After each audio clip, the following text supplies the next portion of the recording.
understand a little more about the program itself and maybe, about design thinking as a career?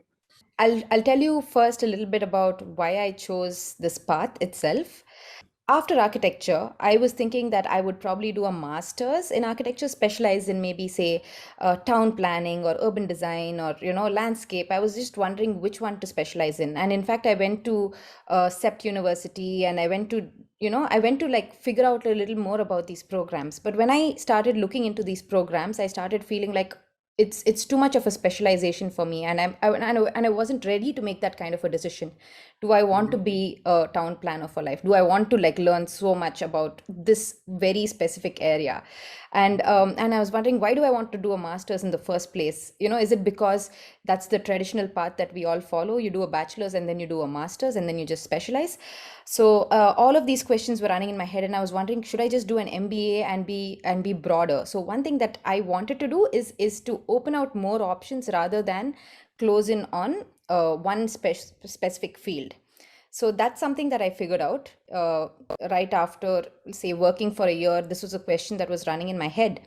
And then as I just took on the Teach for India fellowship, thinking that, okay, this is something where I will grow so much as a person as well as be able to contribute to society. And I thought, okay, if at any point in my life I'm going to make a shift from my architecture career, I think this is a good point for me to do that and then get back, is what I thought.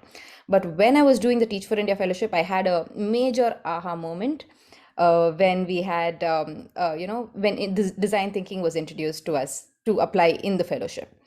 So I remember the night I got an email about the Be the Change project that we have in Teach for India, and that just outlined. There was an article about design thinking and how you apply it, and I was just like reading through it. I was like, this is exactly everything that I want to do. I want to do work that has social impact. I want to do work that is creative.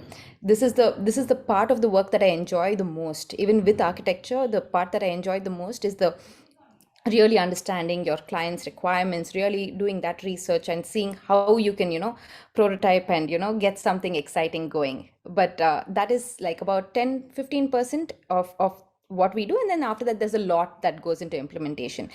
I identify with being more of a person who just associates with dreaming and ideation and research, and that's the part I wanted to focus more on. So, and I love the idea that you can have major social impact by just applying the way a designer thinks to solve problems on the ground. So once I started learning more about design thinking and applying it in the fellowship, I just decided I know that this is what I want to pursue. I started Googling, how can I do this? And then when I started Googling, I found this company called IDEO, which completely inspired me. I was like, wow, what do I need to do to join a company like this? And what do I need to do to work in this kind of a role? Right. So once I got to know that, I started like looking into, okay, I know I want to go to Canada. I know I want to do this in my life, in my career. And how do I make both happen? So I already had Canada as the place I want to go and settle in. And now I also know the direction I want my career to head in. So I started to look for courses in design thinking, design strategy in Canada. So that's when I found a few. The another reason behind design thinking and strategy is that I wanted something that's totally adaptable, because we're living in a world where things are changing constantly. And I wanted to, if I'm going to study further, I wanted to do something that is also going to be able to adapt with time.